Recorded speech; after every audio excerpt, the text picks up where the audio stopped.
মারণব্যাধি AIDS সম্পর্কে সংবাদ মাধ্যমের কর্মীদের আরও বেশি করে সচেতন করে তুলতে এবার এক বিশেষ কর্মশালার আয়োজন করে Tripura state AIDS control society, Tripura journalist union এবং ত্রিপুরা ওয়েব মিডিয়া ফোরামের যৌথ সহযোগিতায় আগরতলা সুকান্ত একাডেমির অডিটোরিয়ামে আয়োজিত গুরুত্বপূর্ণ এই কর্মশালায় উদ্বোধক হিসেবে উপস্থিত ছিলেন স্বাস্থ্য দপ্তরের অধিকর্তা ডক্টর সঞ্জীব দেববর্মা।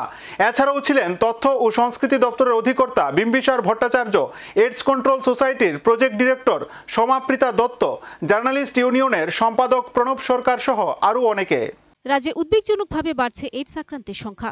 সরকারি তথ্য অনুযায়ী প্রতিদিন যেভাবে এইচআইভি এইডসের মতো মরণব্যাধি রোগে আক্রান্ত সংখ্যা বেড়ে চলেছে, তাতে করে স্বাভাবিকভাবে আগামী দিন পরিস্থিতি ভয়ঙ্কর আকার ধারণ করতে পারে বলে মনে করছেন সচেতন মহল। বিশেষ করে স্কুল কলেজ পড়ুয়া ছাত্রছাত্রীদের মধ্যে এর প্রবণতা যেন বাড়ছে। মূলত শিরাপথে নেশা সামগ্রী নেওয়ার কারণে আক্রান্ত হচ্ছেন এইডসের। ভয়ঙ্কর এই পরিস্থিতি প্রতিরোধ করতে সচেতনতামূলক নানা কর্মসূচি ত্রিপুরা এইডস কন্ট্রোল সোসাইটি প্রতিনিয়ত সংগঠিত করে চললেও কিছুতেই যেন এর লাগাম টানা সম্ভব হচ্ছে না। এ অবস্থায় এইডসের কুফলগুলি জনসম্মুখে আরও বেশি করে তুলে ধরার জন্য সংবাদ মাধ্যমকে অগ্রণী ভূমিকা নিতে আবারও এইচআইভি এইডস আইন সম্পর্কে এক সংবেদনশীলতা কর্মসূচির আয়োজন করে ত্রিপুরা এইডস কন্ট্রোল সোসাইটি। শুক্রবার আগরতলা সুকান্ত একাডেমির অডিটোরিয়ামে ত্রিপুরা জার্নালিস্ট ইউনিয়ন ও ত্রিপুরা ওয়েব মিডিয়া ফোরামের যৌথ সহযোগিতায় আয়োজিত বিশেষ কর্মশালায় অংশ নেন রাজ্যের বিভিন্ন সংবাদ মাধ্যমের কর্মীরা। সচেতনতামূলক এই কর্মশালা উদ্বোধনী অনুষ্ঠানে উদ্বোধক হিসেবে উপস্থিত ছিলেন স্বাস্থ্য দপ্তরের অধিকর্তা ডক্টর সঞ্জীব দেববর্মা। এছাড়াও ছিলেন তথ্য ও সংস্কৃতি দপ্তরের অধিকর্তা বিম্বিসার ভট্টাচার্য, ত্রিপুরা জার্নালিস্ট ইউনিয়নের সভাপতি প্রণব সরকার সহ আরও অনেকে। কর্মশালায় অতিথি বক্তারা এইচআইভি সামগ্রিক পরিস্থিতি সহ বিভিন্ন বিষয়ে তথ্য সমৃদ্ধ বক্তব্য পেশ করেন। উদ্বোধনী অনুষ্ঠানে বক্তব্য রাখতে গিয়ে রাজ্য সরকারের তথ্য ও সংস্কৃতি দপ্তর অধিকর্তা বিম্বিসার ভট্টাচার্য বলেন, এইডস মোকাবেলার ক্ষেত্রে একটা আদর্শ ভ্যাকসিন হিসেবে টার্ম করা হয় শিক্ষাকে। এক্ষেত্রে মানব সভ্যতার ইতিহাসে সবচেয়ে গুরুত্বপূর্ণ ভূমিকা পালন করে মিডিয়া জগৎ। বর্তমান সময়ে মিডিয়া অনেকটাই এগিয়ে গেছে। মিডিয়ার সাহায্যে সারা বিশ্বকে এখন দেখা যায় একটা গ্রামের মধ্যে। তাই মিডিয়ার কোনো বিকল্প নেই। তাই এইডস মোকাবেলার ক্ষেত্রে মিডিয়ার একটা গুরুত্বপূর্ণ ভূমিকা রয়েছে।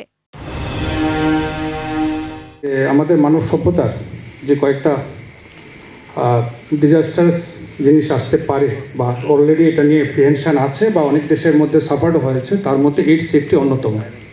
প্রকৃতপক্ষে যে বিশ্বব্যাপী যে ডেভেলপমেন্টাল যে ইনিশিয়েটিভ, সেই ইনিশিয়েটিভের মধ্যেই ইন্ডিয়ান্স তৈরি করার মতো ক্ষমতা এই এইডসের আছে।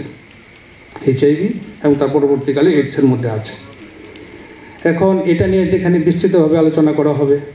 আমরা যারা সিভিল কম্পারেটিভ, আমরা যারা টেকনিক্যাল বিষয় সম্পর্কে অবগত না, তাদেরও যেরকম আমরা প্রিলিমিনারি আইডিয়া থেকে যেটা জানি, তার মধ্যে হচ্ছে গিয়ে যে যতগুলো আমরা তার রেসপন্সিবল বা ফ্যাক্টর বলি, তার মধ্যে একটা হচ্ছে গিয়ে ওয়াইড স্প্রেড যে ল্যাক অফ অ্যাওয়ারনেস, সবচেয়ে বড় কথা, সচেতনতার অভাব, এটার মধ্যে একটা অন্যতম কারণ। সেকেন্ড যদি আমরা বলি, একটা তিনটা ট্রায়াঙ্গেলের মতো ইস্যু এই কনসেপ্টের সঙ্গে জড়িত। একটা হচ্ছে গিয়ে ডিনায়াল, আরেকটা হচ্ছে গিয়ে একটা stigma as well as the discrimination. সামাজিক চ্যুতি থেকে আমাদের মধ্যে একটা ডিনায়ালের যে টেন্ডেন্সি কাজ করে, এটাও তার ক্ষেত্রে একটা অন্যতম কারণ বা বাধা। Video report search India.